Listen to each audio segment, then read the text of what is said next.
그 해가 돌아와 왕들이 출전할 때가 되매 다윗이 요압과 그에게 있는 그의 부하들과 온 이스라엘 군대를 보내니 그들이 암몬 자손을 멸하고 랍바를 에워쌌고 다윗은 예루살렘에 그대로 있더라. 저녁 때에 다윗이 그의 침상에서 일어나 왕궁 옥상에서 거닐다가 그곳에서 보니 한 여인이 목욕을 하는데 심히 아름다워 보이는지라.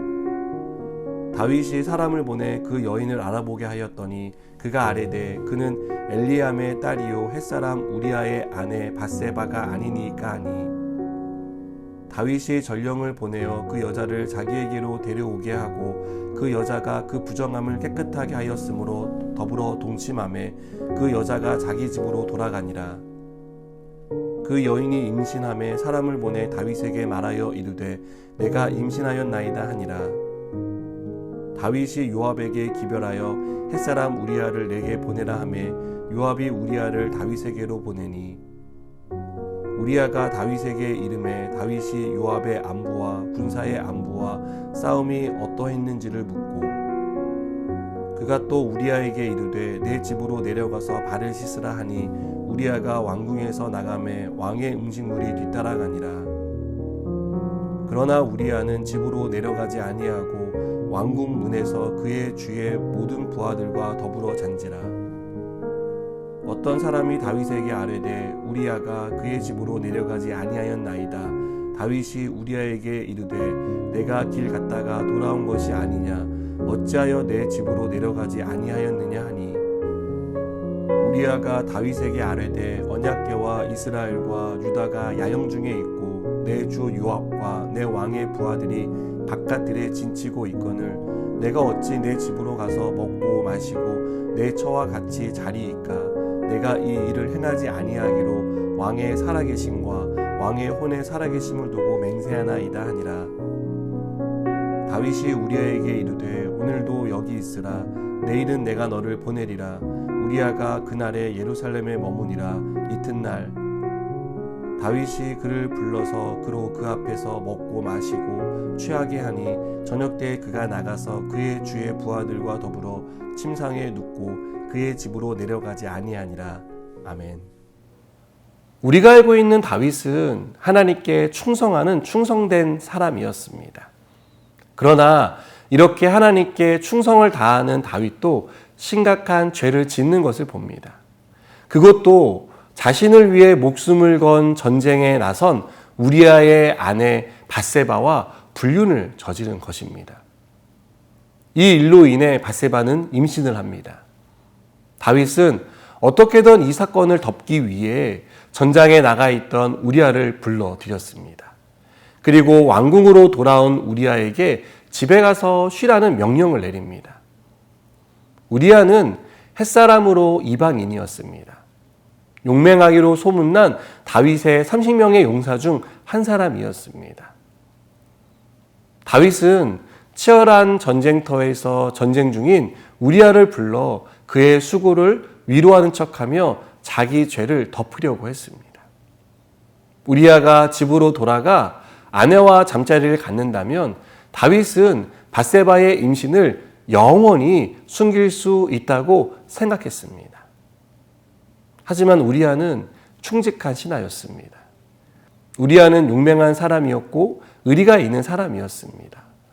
요압과 다른 군사들이 치열하게 싸우고 있는데 자신만 편하게 집에 가서 잘 수 없고 아내와 잠자리를 가질 수 없다라고 생각하고 집으로 돌아가지 않았습니다. 죄를 은폐시키려는 다윗의 계획은 치밀했습니다. 다윗은 전쟁터로 돌아가고 싶어하는 우리아를 하루 더 머물도록 명령합니다. 그리고 술을 먹여 취하게 한 후 집으로 돌려보내려고 했습니다. 그러나 이번에도 우리아는 집으로 돌아가지 않습니다. 다른 부하들과 함께 밤을 보내며 전쟁터로 돌아갈 생각만 합니다. 여러분, 우리는 오늘 말씀에서 충직한 우리아와 충직했던 다윗의 모습을 봅니다. 우리아는 자신의 충직함을 위해 집으로 돌아가지 않았습니다. 집으로 돌아가게 된다면 단지 잠만 자는 것이 아닐 것을 우리아는 알고 있었기 때문입니다. 그런데 다윗은 어떻습니까?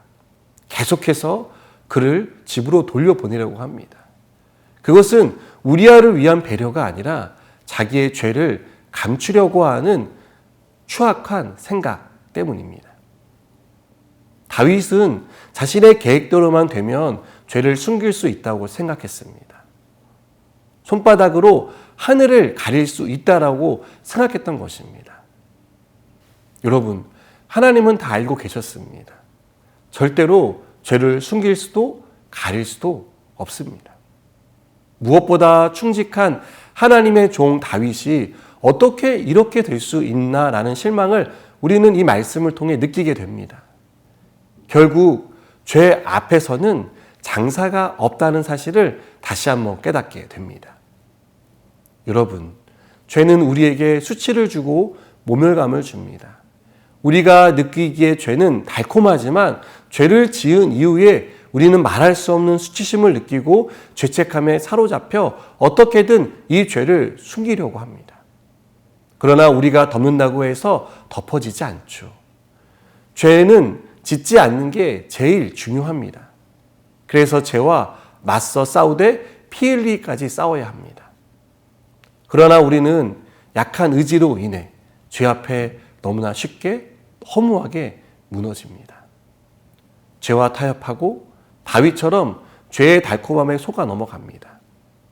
그럼에도 감사한 것은 죄에 넘어진 우리를 하나님은 버리지 않으신다는 겁니다. 우리의 약함을 아시고 우리의 죄를 드러내십니다. 그것은 마치 우리 몸을 심각하게 병들게 하는 병의 원인균을 드러내는 수술과 같습니다. 하나님이 죄를 드러내시는 것은 우리를 거룩하고 정결한 하나님의 사람으로 새롭게 하시기 위한 것임을 믿으시기 바랍니다. 사랑하는 여러분, 죄에 대해 단호한 태도를 갖는 저와 여러분이 되었으면 좋겠습니다. 그러다가 우리의 실수와 연약함으로 죄를 짓게 된다면 은폐하고 하나님을 피하는 사람이 아니라 우리의 연약함을 솔직하게 고백하고 용서의 은혜를 구하는 저와 여러분이 되기를 바랍니다. 우리가 이렇게 하나님 앞에 나아갈 때 하나님은 용서의 은혜를 베풀어 주십니다. 기도하시겠습니다. 하나님, 우리가 죄에 연약합니다. 죄에 쉽게 노출되어서 넘어집니다. 하나님, 우리가 마음을 지키고 죄와 맞서 싸울 수 있는 믿음과 용기와 은혜를 베풀어 주시옵소서. 예수님의 이름으로 기도드립니다. 아멘.